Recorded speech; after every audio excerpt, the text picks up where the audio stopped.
mais um Papo com a Z e hoje vamos receber mais um convidado super, hiper especial. Vamos conversar com André Trigueiro, jornalista, palestrante. Olha isso. Vamos aqui, nosso convidado já está aqui no pedaço. Só um minutinho, nós vamos chamar. Cadê você? Volta aqui. Hoje nós vamos falar sobre Setembro Amarelo, vamos falar sobre prevenção do suicídio no Brasil. Cadê você, meu amigo? Oi. Conversa boa, conversa importante. O convidado está chegando, deixa eu dizer para vocês quem eu sou. Me chamo Zenaide Rocha. Esse perfil tem aproximadamente 2 anos. Oi, meu lindo, boa noite. Boa noite, Zê. Boa noite, amigos. Tudo bem? Tudo bem? Eu só me apresentando aqui, André, enquanto o Instagram comunica aí todo mundo que vai começar. Já começou, na verdade? Gente, para quem está chegando agora, eu sou Zenaide Rocha, sou consultora de beleza há muitos anos. Criei esse espaço aqui, o Papo com a Z, porque ao longo da minha vida, ao longo da minha existência, eu tive o prazer, a honra de conhecer muitas pessoas interessantes, como vocês têm me acompanhado e estão vendo. E eu oportunizo essas pessoas que me conhecem a vir aqui no Papo com a Z, a passar uma mensagem, a dar um recado, a passar informações que são pertinentes, que são relevantes, que podem fazer diferença na vida de todos que me acompanham. Eu costumo dizer que eu não tenho seguidores, eu tenho pessoas que me acompanham. Então, hoje a gente está aqui com o André Trigueiro. Como é de costume, eu vou desativar os comentários para que favoreça o nosso convidado. Mas vocês vão fazer o seguinte, tem um aviãozinho aqui do lado, vocês podem mandar para todo mundo convidando, como sempre. E também no balãozinho aqui, a interrogação, eu recebo qualquer comentário, qualquer pergunta, vocês podem mandar que eu recebo, tá? E nós vamos conversar então com esse meu grande amigo. Vamos falar sobre este livro, Viver é a Melhor Opção. Mas antes eu quero mostrar um presente que eu recebi em 2005, desse jornalista muito querido, palestrante e escritor, olha isso.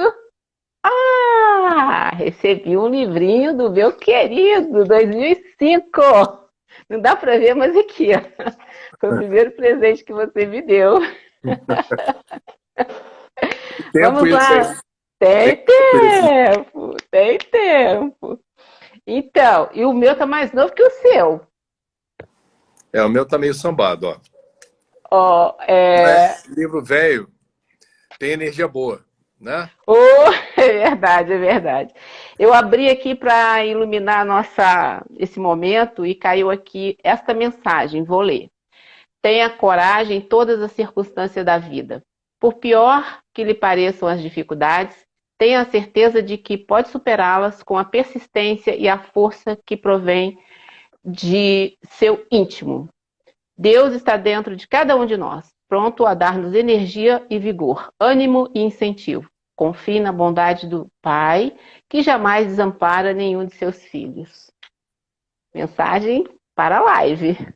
Padrão pastorino. Padrão pastorino. Isso mesmo.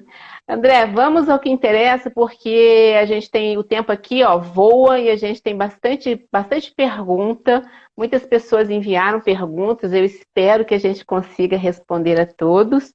Eu queria que você começasse primeiro dizendo quem é o André Trigueiro, para que veio a vida? Bom, eu sou jornalista, professor, escritor, ambientalista. Moro no Rio de Janeiro. Para as pessoas com alguma dificuldade de enxergar o que não tem o recurso da visão. Eu sou branco, cabelo preto, estou na minha varanda, onde eu costumo fazer quartas, sextas e domingos. Hoje fiz mais cedo o Papo das 9. Sou casado com Cláudia, pai de Larissa e Raquel, e estamos com uma friaca no Rio de Janeiro nesse momento, um inverno atípico. Eu gosto, mas atípica. E com desde 1999, de alguma maneira, vinculado à causa da prevenção do suicídio. Nunca tive diagnóstico de depressão, nunca realizei nenhuma tentativa de suicídio, eu tive ideação suicida, mas esse tema se revelou caro, importante para mim enquanto comunicador e espírita.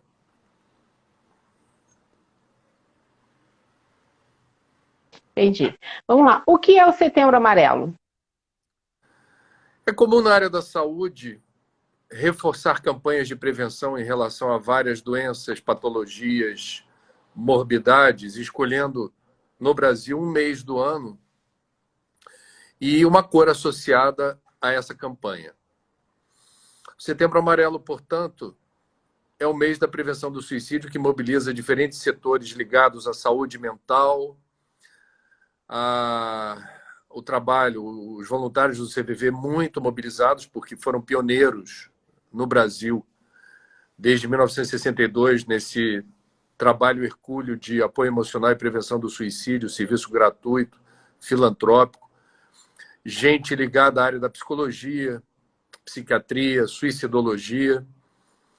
E o objetivo da campanha é justamente quebrar o tabu em torno do assunto, promover debates, reflexões e incomodar, se me permite, essa é uma leitura minha, as secretarias municipais de saúde, principalmente, a terem políticas de saúde mental. Porque no Brasil é impressionante a quantidade de pessoas desassistidas, apesar da rede dos CAPs, Centros de Atenção Psicossociais, mas, do meu ponto de vista, embora a gente tenha avançado nos últimos anos, o Brasil está na pré-história de uma política pública robusta, efetiva, bem calibrada, de apoio emocional, prevenção do suicídio e socorro de diferentes patologias de ordem mental. Saúde mental é a bola da vez, principalmente depois da pandemia. Já era um problema muito sério antes, tornou-se um problema ainda mais crônico depois. O que te motivou a entrar nessa seara e, inclusive, escrever livros todos voltados para essa questão da prevenção do suicídio? Quando me perguntam isso, eu tenho a resposta versão diet e tenho a resposta minissérie em 50 capítulos.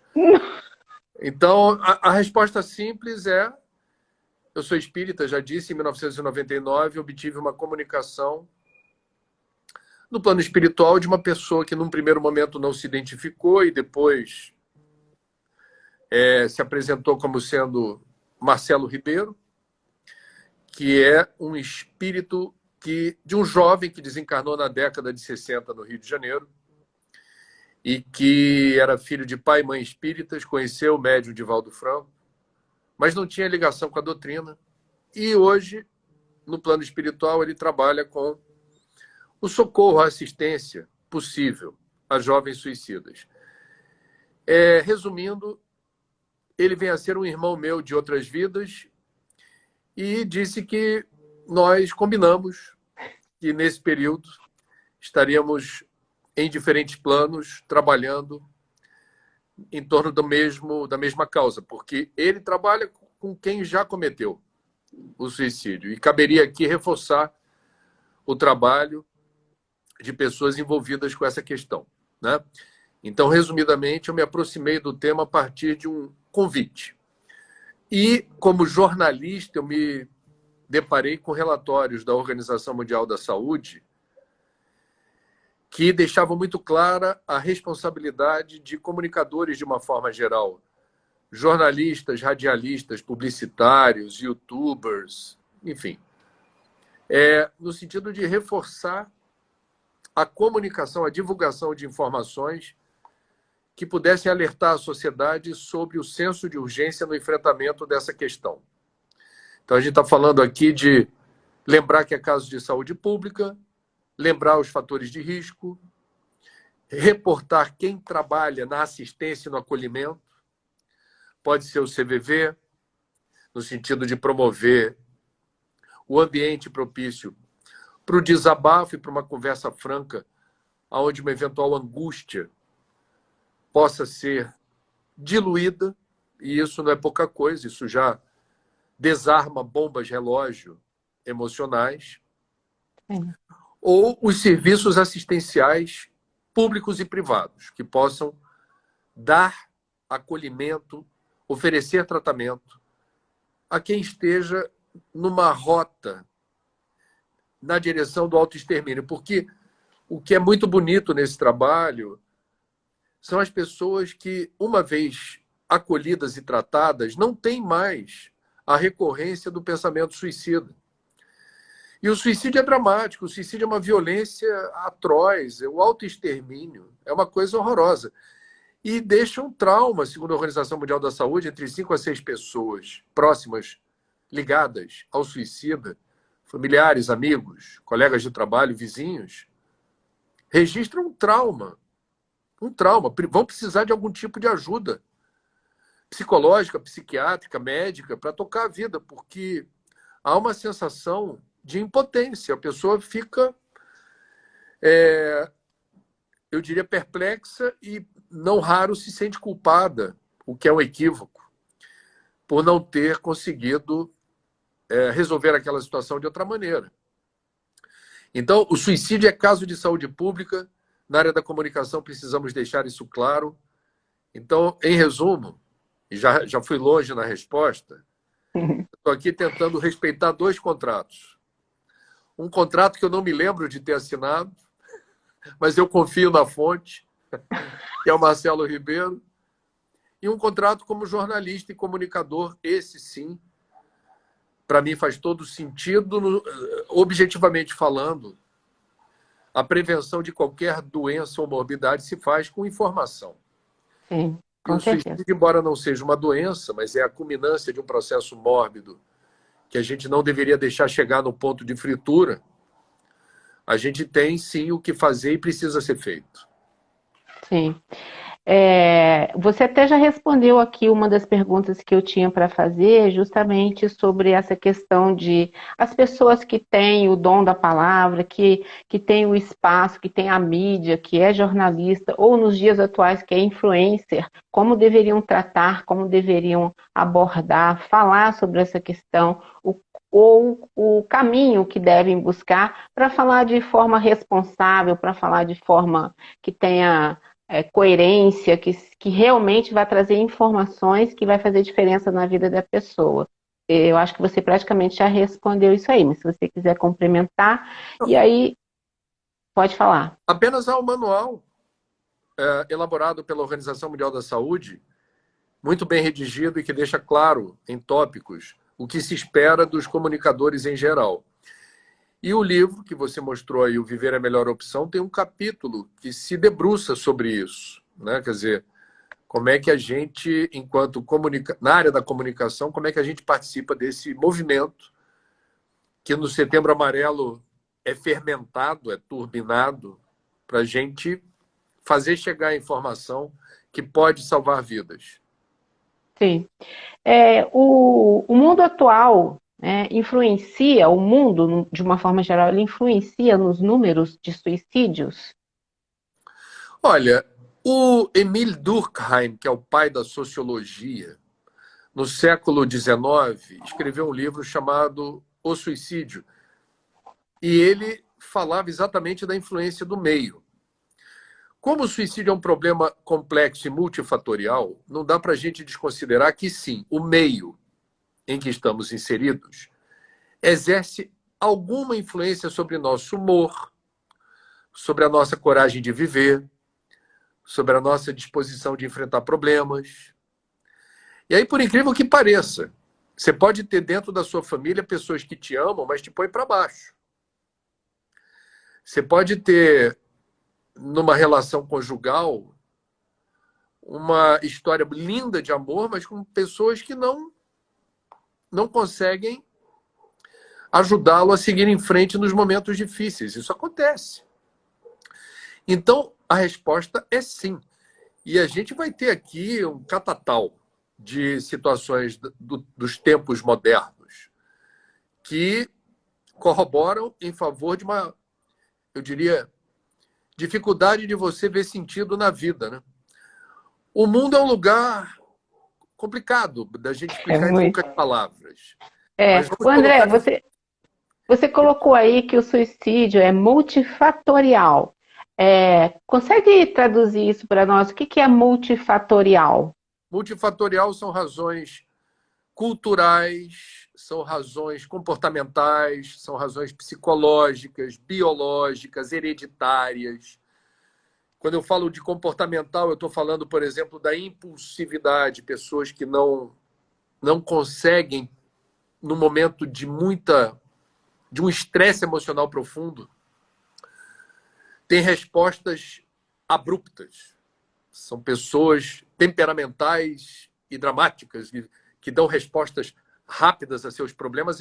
Essa rapidez pode precipitar o risco suicida. A questão hereditária não é o gene do suicídio, isso não se descobriu, mas existe o gene da depressão. Eu, por exemplo, tenho esse gene. O que não significa que ela vai eclodir. É importante as pessoas saberem. Você pode ter na sua árvore genealógica pessoas com depressão, mas essa sementinha não necessariamente haverá de germinar, por outros fatores. Então, nós temos, de fato, um conjunto de situações que elas se combinam, elas se entrecruzam, e elas podem determinar fatores de vulnerabilidade. Vulnerabilidade. Por exemplo, na área da suicidologia, o que se sabe? Ninguém realiza uma tentativa de suicídio por um único motivo. Então, uma pessoa que está aterrorizada com a dificuldade de pagar as contas. É um drama que a maioria das famílias brasileiras sofre hoje. E aquilo pode, eu diria, ir depredando a autoestima e pode ir determinando, eu diria, uma recorrência de pensamentos que, na impossibilidade de resolver aquele problema rapidamente, vão gerando um estado depressivo que pode culminar numa depressão. Você tem diferentes caminhos que podem levar a pessoa a alimentar uma ideia trágica como essa. Aí você haverá de concordar comigo, Zenaide. A maioria absoluta, muito mais que 90% das pessoas endividadas não tem ideação suicida. Mas alguém poderá, eventualmente, realizar uma tentativa alegando que esta é a razão pela qual não O que vale você a está me pena seguir dizendo, em frente. o que você está me Então, dizendo é, os suicidólogos vão chegar a algumas conclusões. Vão dizer assim, sem dúvida é um fator de estresse, mas ele não é forte, poderoso o suficiente para determinar esse desencantamento profundo com a vida. Haverá de ter outras questões associadas. E elas vão de um eventual desamor na fase da infância, sem atenção, cuidado, afeto, colo, carinho. Pode ir na direção das drogas, que vão também conspirando contra a sua resiliência psíquica e emocional, porque quando o efeito da droga passa, a gente fica em ruínas. Isso pode estar associado a um vazio transcendental, de não acreditar em nenhuma força superior. E aí você se percebe, eventualmente, desencantado com tudo, duvidando até de Deus. Então,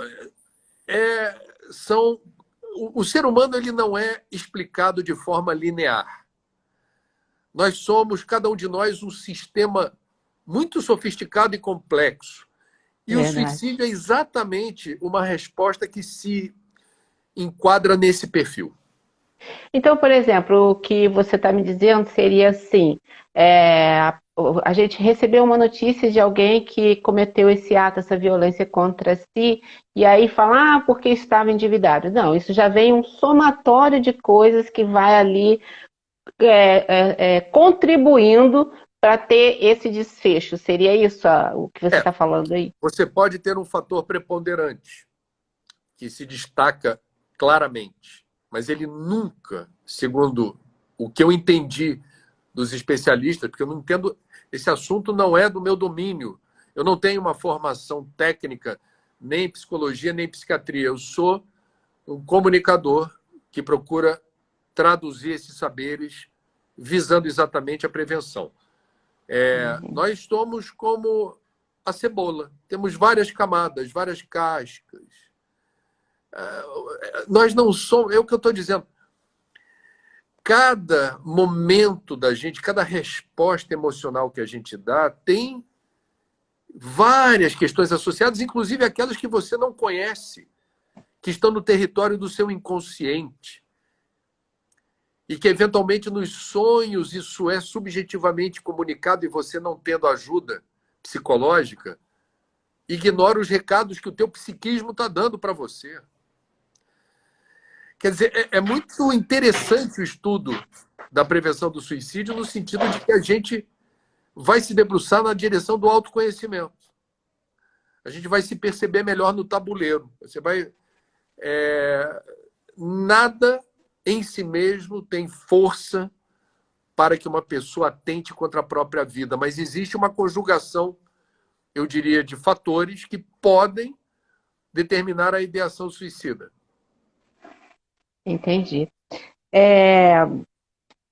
Deixa eu te fazer mais uma pergunta aqui. O sentimento e o impulso suicidas, eles não devem ser considerados normais. Correto? Sim. O sentimento.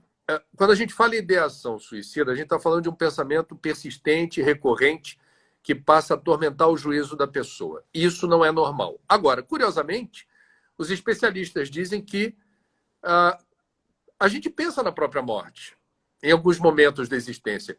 E, eventualmente, se especula até com a ideia de desaparecer por conta de uma ação individual. Ou seja, pensar isoladamente, como se fosse uma especulação qualquer. Você vê um filme que aborda a temática do suicídio, eventualmente você se coloca na situação. É isso que eu estou falando, do personagem. Você fala assim, e se fosse comigo? Isso não significa que você pertença a um grupo de risco. Não significa que você esteja em situação de perigo. Pensar dessa forma em suicídio não é uma questão. Agora, a ideação não é normal no sentido da normalidade associada à saúde. Vamos colocar nesses termos. Eu não gosto muito da palavra normal. Eu me lembro muito do Caetano quando diz assim, de perto ninguém é normal. Verdade. É o seguinte, é um fator de risco a ideação suicida. E, nesse sentido, ela não pode ser banalizada. Tudo bem, toca a vida. Não, para tudo. Porque se isso está, de alguma forma, recorrente na sua vida, essa lembrança da ideia que a gente está conversando aqui, é preciso procurar ajuda. E aí você falou dos fatores do mundo de hoje, de que maneira o mundo de hoje atrapalha ou conspira contra a nossa resiliência emocional, mental. É feio sofrer, as pessoas têm vergonha de sofrer, é uma coisa horrorosa. Todo mundo tem que ter, assim, de alguma forma, se sente mais seguro no estereótipo da eterna alegria, da eterna satisfação, compartilhando nas redes sociais sempre sorrisos, paisagens bonitas, roupas elegantes. Aí você vai construindo um personagem seu que é fake news. É fake news. Sim. Assim, nenhum de nós, independentemente do nível de renda, da escolaridade, da cor de pele, da crença religiosa, o que seja, é feliz o tempo todo. Pelo contrário, esse mundo, ele é um mundo que nos coloca sempre em situações que a gente vai procurar um ponto de equilíbrio. Um ponto de equilíbrio. Mesmo nas religiões, as religiões sinceras, do meu ponto de vista aqui, as honestas, jamais prometerão a felicidade absoluta. Eu sou espírita. No espiritismo, qual é o cuidado? Se você procura um centro espírita, ninguém vai te prometer a felicidade eterna, não. A promessa é outra, vai dizer assim, olha, aqui nós temos uma forma de interpretar as leis que regem a vida e o universo. Sabedor ou sabedora dessas leis, você fará o uso que melhor lhe convier dessa informação, está contigo. Então, é muito frustrante quem acredita no mito da felicidade eterna, da felicidade absoluta, ou acha que a única solução para você se considerar uma pessoa bem-sucedida é ficar achando graça de tudo o tempo todo, tá tudo bem o tempo todo. Não, não tá. Não tá.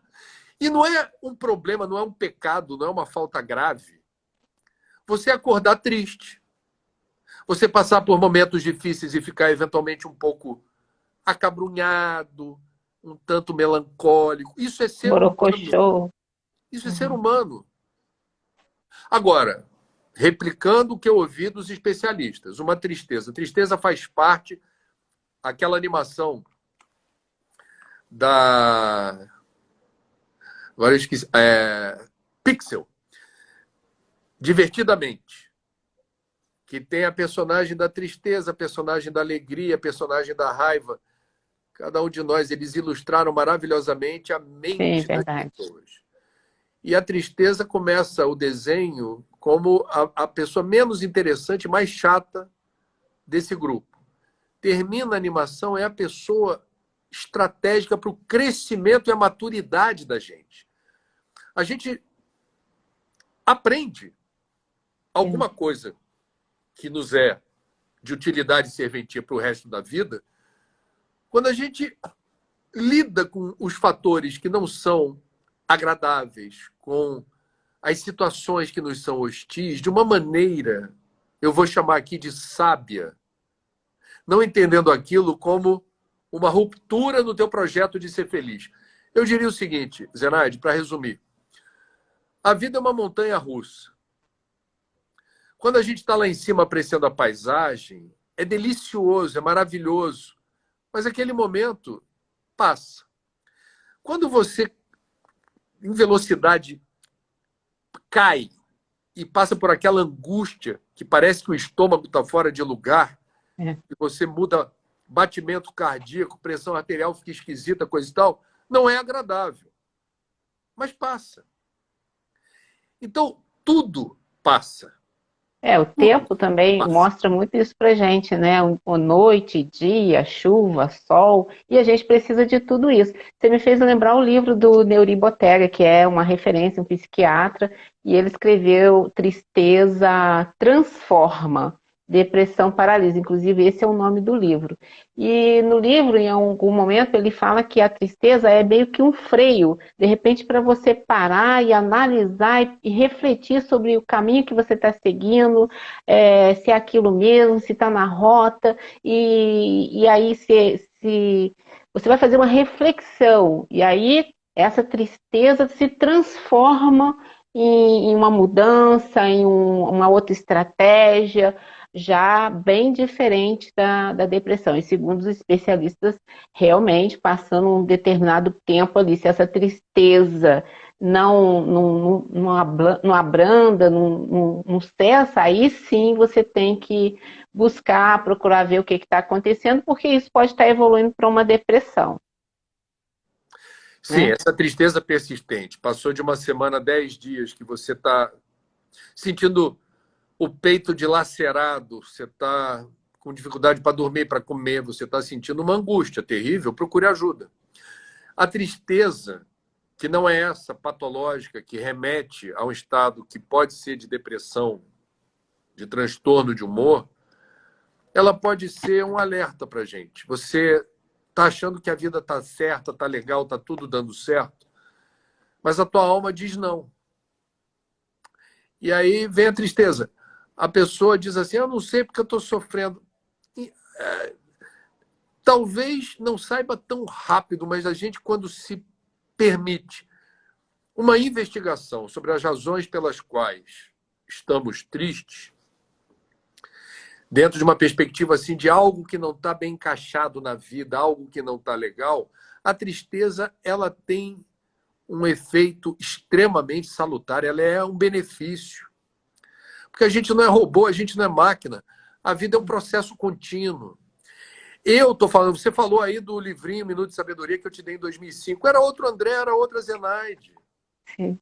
Era outra. A vida é movimento. A gente está fluindo, tentando fluir nessa pulsão pela vida. E isso nos precipita em caminhos que nem sempre nós nos sentimos seguros em trilhar, não temos todas as respostas, não sabemos exatamente se estamos fazendo certo ou errado. A tristeza pode ser um efeito pedagógico, didático, assim, sinalizando o que não nos convém. É como o próprio corpo, né? Quando tem alguma reação, alguma coisa, está sinalizando que algo ali não vai bem, uma dor de cabeça, um mal-estar qualquer, tem alguma coisa que não está fluindo bem. Então a gente tem que estar atento a esses detalhes, atento a esses sinais, para que a gente consiga correr atrás da solução para aquela questão ali, justamente porque nós somos seres humanos, como você muito bem colocou. Olha, o nosso tempo para o nosso bate-papo aqui está se esgotando e a conversa aqui eu acho que iria por umas 2 horas. Agora eu tenho que abrir espaço para as perguntas que eu recebi aqui das pessoas que nos acompanham. E eu estou vendo que o pessoal está gostando, porque tem coração subindo aqui para todo lado. E também tem mais mensagens aqui na caixinha. Então eu vou começar com uma pergunta de Priscila. Priscila Adri, ela é moradora do Rio de Janeiro. E ela pergunta aqui: é verdade que não devemos falar sobre esse assunto? Bom, para cada pergunta seria possível falar muito. Eu vou dar respostas Sim. bem curtinhas. Não, não é verdade. A gente precisa entender. A Organização Mundial da Saúde diz que, dependendo da forma como você fala desse assunto, isso pode ser em favor da saúde mental ou pode ser um gatilho, um trigger em inglês. Portanto, a gente precisa ir na literatura especializada e saber o que eles chamam de gatilho. Existe uma forma de você contar a história no cinema, na novela, na música, na poesia, na literatura, que aborda a temática do suicídio e fragiliza ainda mais pessoas que estão numa situação de debilidade psíquica e emocional. Agora, você pode falar de suicídio mesmo em obras de ficção, novela, filme, poesia, o que seja, literatura, até no jornalismo, sem que esse texto, sem que essa obra de arte seja considerado um gatilho. Por exemplo, esse papo que a gente está tendo aqui, a Zenaide é muito experiente nesse tema. A gente sabe o que pode falar e de que jeito. A gente não está aqui de marinheiro de primeira viagem. Tem um cuidado, uma maneira de reportar esse tema, emprestando a ele a naturalidade. A gente precisa se comunicar com clareza, objetividade. E isso, em favor da prevenção do suicídio, é muito bem-vindo. Agora, eu nem vou me alongar, mas eu queria lembrar que certos... como é que a gente vai chamar? Provedores de conteúdo, redes sociais. Eu vou falar nome e sobrenome. TikTok. Com moderação fraca, muitos jovens curtindo aquele barato de se comunicar rapidamente e muitos gatilhos. Então a gente precisa... No livro a gente fala dos 13 porquês, que foi a série na época mais bombada, com maior audiência da Netflix. Foi da Netflix, né? Foi. E que... Primeira temporada. Gatilho para tudo que é lado. E os especialistas criticando.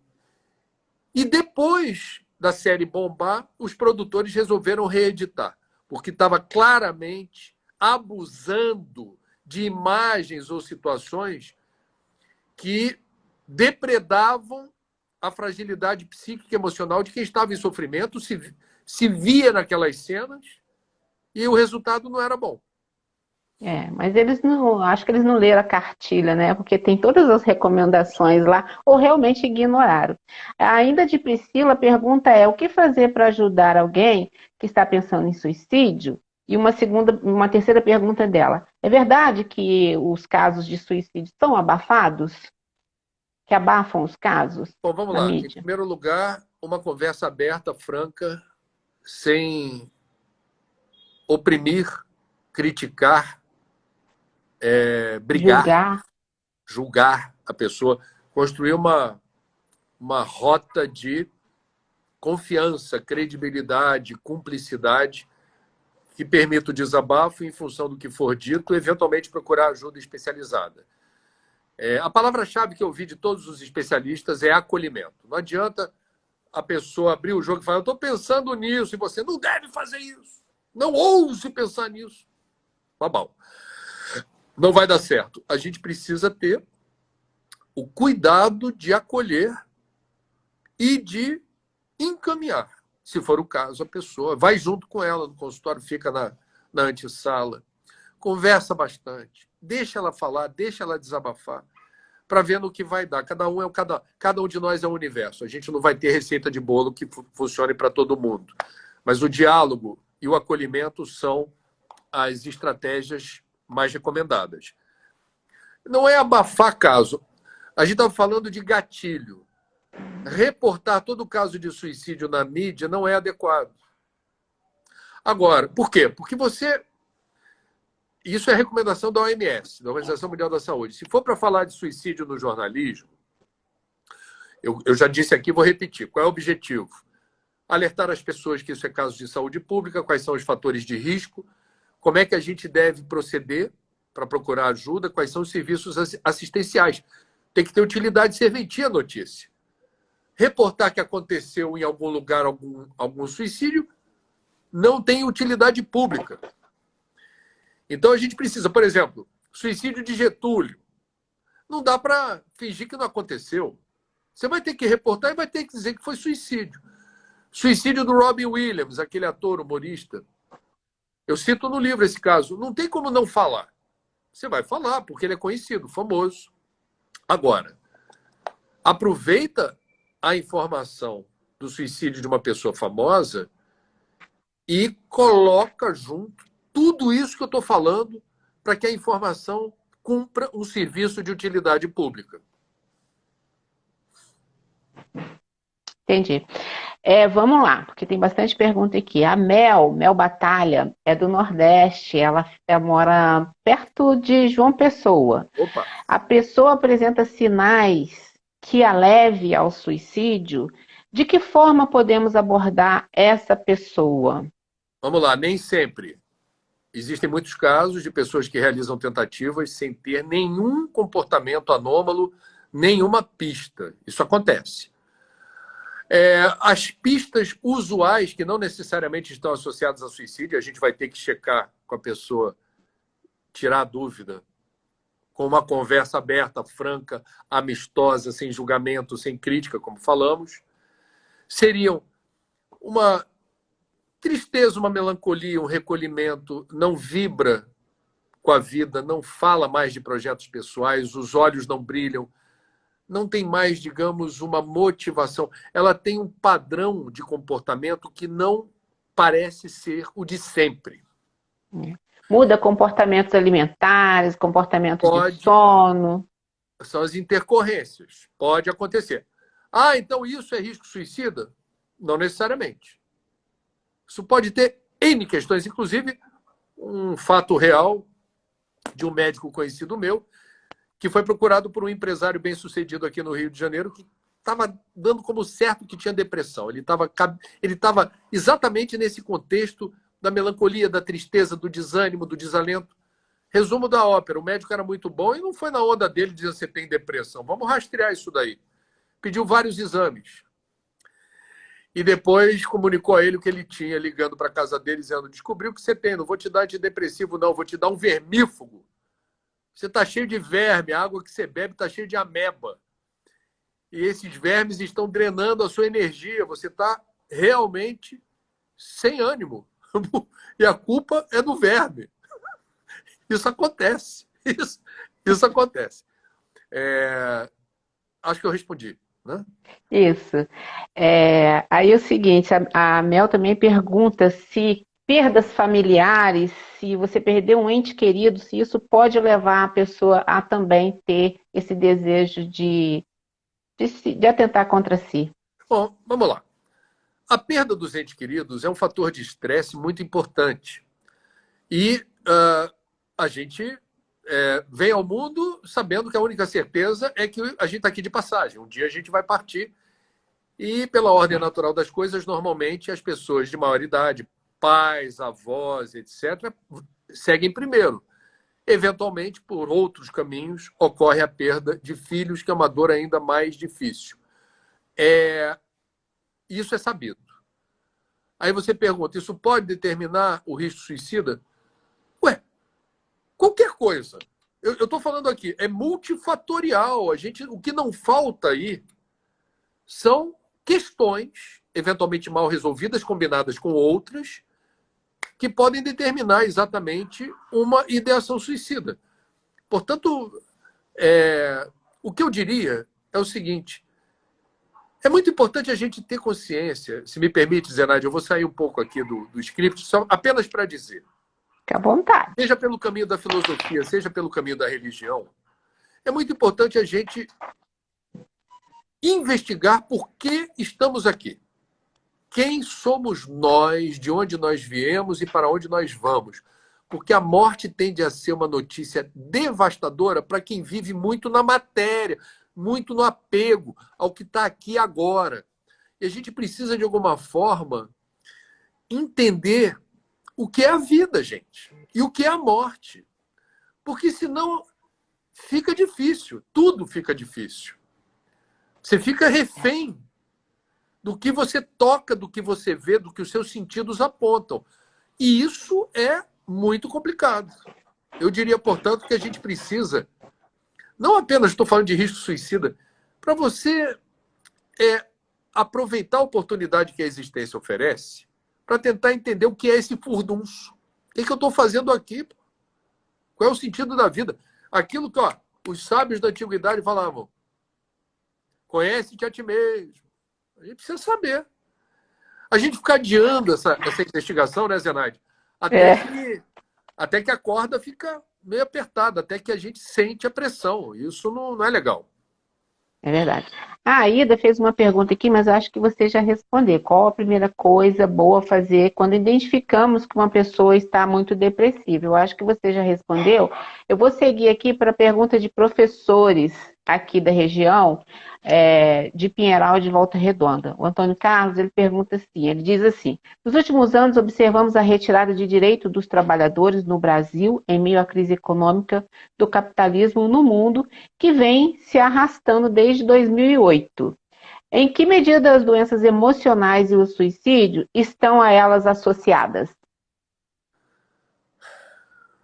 Eu falei aqui que todos os fatores externos, culturais, sociais, econômicos, emocionais, sexuais, saúde ou doença, o que seja. Nós somos esponjas ambulantes, são vários os fatores que vão determinar situação de conforto ou situação de desconforto. A questão que foi colocada pelo professor procede. Aliás, temos aqui algumas questões a serem investigadas. 80% dos suicídios consumados são praticados por homens. Portanto, o suicídio é quase uma questão de gênero. Aí você vai dizer, o homem está em crise. Pode-se dizer que sim. Mas também tem, especialmente em países onde existe uma cultura patriarcal e machista, como no Brasil, o homem se sente chefe de família e provedor do lar. Ele assume sozinho isso daí por questões culturais. Então, como a vida está difícil para muita gente, essa questão econômica, que também é social, pode pesar nos ombros de quem não percebe que estamos vivendo, graças a Deus, novos tempos onde não cabe mais essa desigualdade brutal de gênero e de papéis na sociedade. Não faz sentido viver num país onde homens e mulheres, com a mesma profissão, a mesma carga horária, a mesma formação, não ganham o mesmo salário. Então, não sei se me fiz entender. O homem, às vezes, carrega nos ombros um fardo que não deveria ser tão pesado quanto ele mesmo, na sua ignorância, carrega. A gente precisa, eu diria, ter uma releitura. Agora, veja, você está colocando questões da modernidade. E quando tinha escravidão? E quando não tinha carteira assinada? Férias, 13º? Então a gente fica... reparando assim na foto e esquece como é que era o filme antes. Antes. Então eu quero, com todo respeito, dizendo a situação não está boa ou confortável, não. Mas já foi pior. É verdade. Também de uma professora, ela diz aqui, enquanto professora, como devo proceder ao ouvir um aluno que revela estar deprimido ou com pensamento suicida? A pergunta é ótima e sugere um encaminhamento que eu acho que toda escola e toda universidade deveria ter. Que é, antes do aluno declarar isso, eu vou falar do aluno, mas antes do aluno declarar que está em crise, que está com problemas, a escola ou a universidade criar um serviço de comunicação direta. Espalhar cartazes ou dizer assim, está difícil seguir em frente? Ficou pesado tocar a tua vida? Faça contato com a gente no WhatsApp, procure a gente na sala 302. Então, eu acho que a gente pode criar, eu diria, rotas de acolhimento com pessoas minimamente treinadas, habilitadas, a, através da conversa, examinar a situação e ver o devido encaminhamento. Toda escola também deveria instruir professores e funcionários em relação a comportamentos anômalos. O aluno não precisa falar, ele pode demonstrar que não está bem sem abrir a boca. E o professor deveria estar minimamente instruído para perceber isso.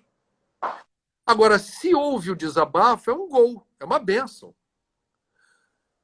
Ouvir o aluno aí, eu vou aqui dar a minha opinião. O aluno escolheu o professor. É uma bênção. Você despertou a confiança do aluno. Responda isso com atenção, acolhimento, uma escuta amorosa para você, professor, fazer esse meio de campo, tentar entender o que está em jogo. Pode ter várias questões associadas, separação dos pais, assédio sexual dentro de casa, entre outras questões. O professor vai saber se tem que chamar psicólogo ou a polícia. A gente tem que ter, cada caso é um caso, eu não quero aqui me debruçar sobre o repertório vasto de situações, mas o professor precisa, na minha opinião, receber essa ocorrência valoriza o professor. O aluno se abriu comigo. Eventualmente está falando para mim uma coisa que não falou para o pai e para a mãe. E eu vou honrar essa confiança. Eu vou ouvir. E vou deliberar com muito cuidado, eventualmente conversando com especialistas. Tem um aluno meu que falou isso, o que eu devo fazer? Cada caso é um caso. Tentar Mas a buscar gente não pode informação. fingir que não aconteceu. Deixar passar. Não pode. O tempo todo a gente está falando aqui, e isso é muito importante, é a questão, às vezes a pessoa fala assim, o que eu devo fazer, como eu faço, como eu lido com isso, quando é muito simples, você disse aí a palavra escutar, você permitir o outro perceber que você percebeu ele, que você identificou que algo ali não está bem. É você bater no ombro e falar assim, tá precisando conversar? Quer falar alguma coisa? Tem alguma coisa te incomodando? Vamos conversar? Me conta o que está acontecendo. Você abriu o espaço para a pessoa falar, você possibilitou, ela enxergou que você olhou para ela, que você percebeu ela.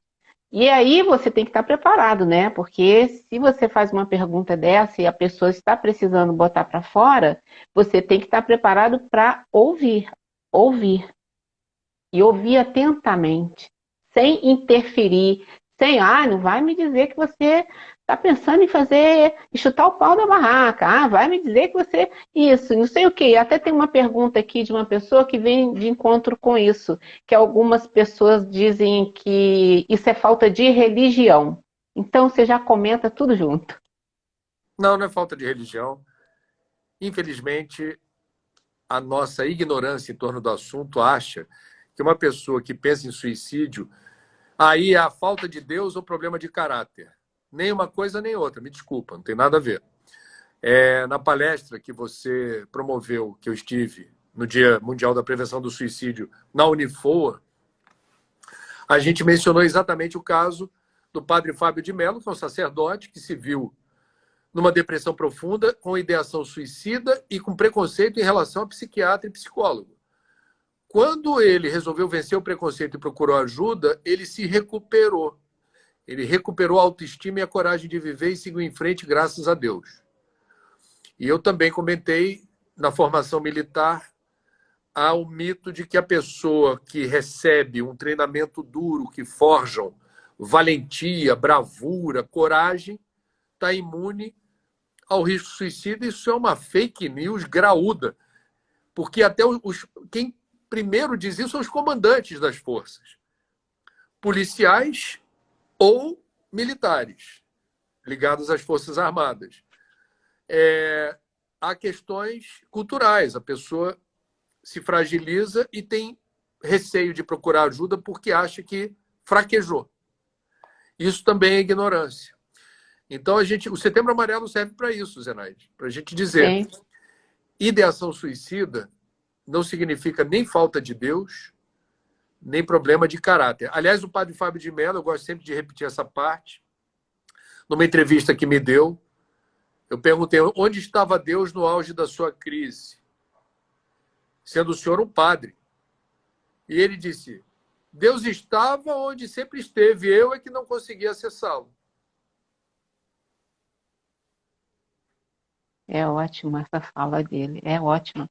O André, o nosso tempo já está seguindo e tem trocentas perguntas aqui no balãozinho. Eu vou passar pelas... Eu falei que o Cidade começava às 9, então se quiser passar um pouquinho de 1 hora, tá valendo, tá? Então tá.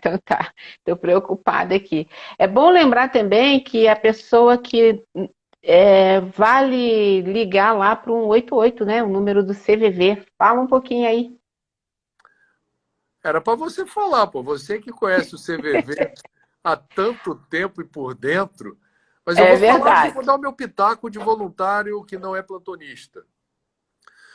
O CVV, de fato, tem um protagonismo na história da prevenção do suicídio no Brasil, porque foi a primeira organização filantrópica, voluntária, com um método relativamente simples de acolher e assistir pessoas, sem que os voluntários sejam profissionais de saúde, basta ter mais de 18 anos e boa vontade, mas recebem um treinamento para oferecer o que está em falta no mercado, que é essa escuta atenciosa e amorosa, né? Então, o CVV tem esse protagonismo porque de 62 para cá já são o quê? 60 anos? 1962. 60 anos, 60 anos agora, em março. 60 anos. 60 anos. 60 anos redondinho. Então, o CVV, ele construiu reputação, prestígio, é reconhecido pelo Ministério da Saúde como serviço de utilidade pública, porque, de fato, se disponibiliza para receber qualquer pessoa que, por qualquer razão, precise falar, conversar ou desabafar. É interessante que muita gente que liga para o CVV não está propriamente sozinho ou solitário, mas não tem, eu diria, não reconhece nas pessoas próximas a confiança de poder falar certos assuntos, desabafar sobre temas que incomodam e, por vezes, esses temas que incomodam ou essas situações desconfortáveis fazem com que o voluntário do CVV se depare com situações de limite, de quem declara de viva voz e de maneira muito determinada esse desencantamento profundo pela vida a ponto de já ter articulado ali o planejamento do autoextermínio, né? O que me encanta no trabalho de vocês do CVV, Zenaide, é esse método que promove a escuta sob sigilo, sem julgamento e sem dar receitinhas de como a pessoa pode se livrar daquele problema. Esse treinamento que os voluntários recebem pressupõe que todos nós temos a possibilidade de descobrir, no momento certo e do jeito certo, um caminho. E que não é o voluntário do CVV, arbitrariamente, que vai determinar numa conversa qual é esse caminho. Então, é muito bonito São 3 milhões, né, Zenaide, de atendimentos por ano. Sim. 3 milhões. Sem grande divulgação nas mídias e não tem uma publicidade ostensiva, você vê o tamanho dessa dor ou desse desconforto, né? Você imagina se Sim. o CVV tivesse uma publicidade voraz, Ostensivo, é. no prime time, no horário de uma audiência, de todas as mídias, etc., esse número triplicaria fácil, né? É Então, verdade. a gente tem uma instituição que vale ouro, porque eu não sei o que seria sem o CVV. Eu nem gosto de pensar muito nisso. Assim. Eu acho que a gente alcançaria no Brasil situações mais difíceis se não houvesse esse formigueiro iluminado de voluntários do CVV. Já são quantos? 4 mil? Oscila, né? Mas é aproximadamente isso aí. Em todos os estados brasileiros, ligando o Todos os 188, estados. no Todos os estados chat do brasileiros. CVV, Isso, 188. É só ligar cvv.org.br. lá no 188, que sempre vai ter um voluntário lá de plantão e por vezes, né, pode ser que não consiga imediatamente, justamente por causa dessa procura, que a demanda é muito grande, e o trabalho é todo voluntário. Então, tem que ter paciência, mas é um trabalho muito sério e eficiente, tem o reconhecimento do Ministério da Saúde. O André, deixa eu passar aqui rapidinho, tá? A Luciana está dizendo aqui, pode-se falar de suicídio com crianças e adolescentes? Sim, acontece. Não é estatisticamente tão importante a incidência, porque essa conta é feita número de casos por 100 mil. É a régua da epidemiologia. Esses casos não são tão importantes epidemiologicamente falando, mas acontecem. Sim.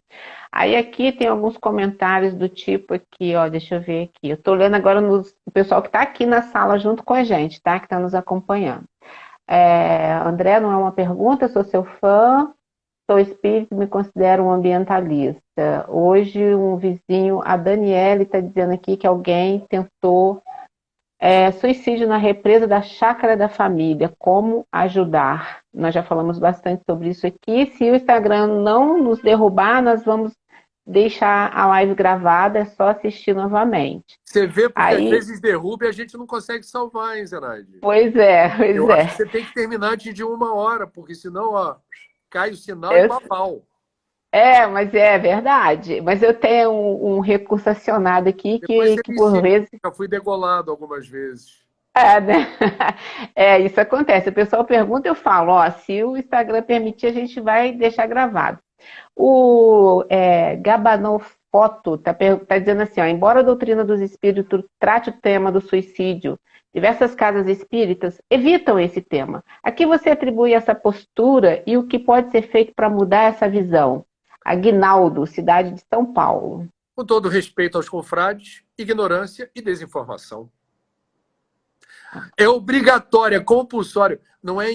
Eu não consigo imaginar casas espíritas negligenciando a abordagem desse tema. Porque de todas as tradições, correntes espiritualistas ou filosóficas e religiões, o espiritismo é quem mais detém pormenores e detalhes da realidade do suicídio no plano espiritual. A gente tem que oferecer e compartilhar informação. Eu diria quase indesculpável. Se bem que Jesus disse, perdoa não 7, mas 70 vezes 7 vezes. Agora, não tem argumento. Desde 99, tenho falado em casa espírita. A primeira palestra que eu fiz em centro espírita foi sobre prevenção do suicídio, lá em 99. De lá para cá, eu já perdi a conta. E quando eu ouço alguém dizer isso, eu fico realmente inquieto, porque não faz sentido nenhum. Aqui, a maioria das pessoas aqui agradecendo, dizendo que é muito importante, muitos professores colocando aqui, que inclusive abriram espaço, que já estão tentando fazer o que foi sugerido aqui, né, uma sugestão. Aí tem uma pergunta aqui da Nábia, ela está dizendo assim, escuto muito falar sobre suicídio inconsciente, poderia nos explicar sobre? Bom, eu não sei exatamente, seria bom que a pergunta fosse elaborada de maneira a encaminhar uma resposta. O suicídio ele é um ato. Não vou dizer... Invariavelmente, se você conversa com um psiquiatra, ele haverá de dizer: há sempre um fator de perturbação. Essa história de agir de forma fria e calculista é até a página 2. Porque até na suposta frieza que um suicida planeje a tentativa, que pode se consumar, há ali uma instabilidade, há algo que o fragmenta, o desagrega, o aparta da vida. Todos nós viemos ao mundo com instinto de sobrevivência. Você vai atravessar a rua, está olhando para o lado errado e ouve o motor de um carro vindo na tua direção. Você não pensa. O seu inconsciente é o instinto de sobrevivência. Você, recua o corpo para proteger a carcaça. A gente veio com esse aplicativo de sobrevivência. Muitas vezes você não sabe nem como você saiu daquela situação depois. Nossa Senhora, não sei nem o que eu fiz. Mas eu saí da situação. É o instinto. Então, veja, assim, eu realmente não me sinto confortável em falar de um suicídio inconsciente, porque inconsciente te desonera de responsabilidade. Ah, não fui eu, foi uma força, foi alguém. Não. Invariavelmente, nós participamos. O maior responsável pelo suicídio é quem comete. É o responsável direto. Você pode ter quem, eventualmente, estimule,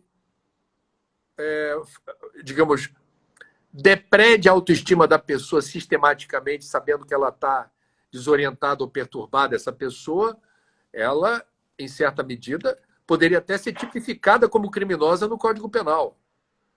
Ela responderia por seus atos nesse sentido. Agora,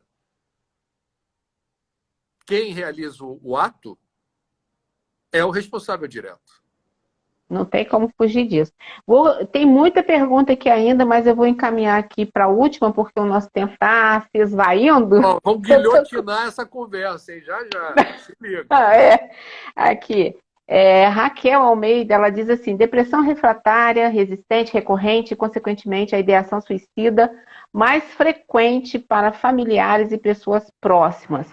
Como lidar? Aí ela diz assim: sim, eu sei, com paciência, estudo, buscando ajuda profissional, mas algumas pessoas simplesmente se recusam a tratar. E também tem aqueles casos de diabético que foge da dieta e vive no PS, com hiperglicemia. Mas o depressivo é apenas o chato, que não quer melhorar. E o pior é que isso nunca vai mudar, porque a reforma psiquiátrica, as pessoas param de insistir em internações, o que, na verdade, significa tirar o paciente de perto. Enfim, no meu caso, são muitos gatilhos e muita terapia pela frente. Comente. A depressão não tem cura, mas tem tratamento. A família é fundamental, porque esse elo de amor, esse ambiente onde haja a vibração amorosa, a compreensão, o acolhimento, a paciência, os gestos de renúncia e de sacrifício em favor daquele que sofre, são nutrientes para a alma. Eu, portanto, entendo que a gente não tem outra saída. As pessoas estão mal acostumadas com remedinho que, em alguns minutos, resolve uma dor de cabeça. E não é por aí. Não é por aí. Nem o antidepressivo deve-se ter a expectativa de que resolva totalmente o problema no intervalo de tempo relativamente rápido. Então, a gente precisa ter a noção de que não existe depressão. Existem depressivos.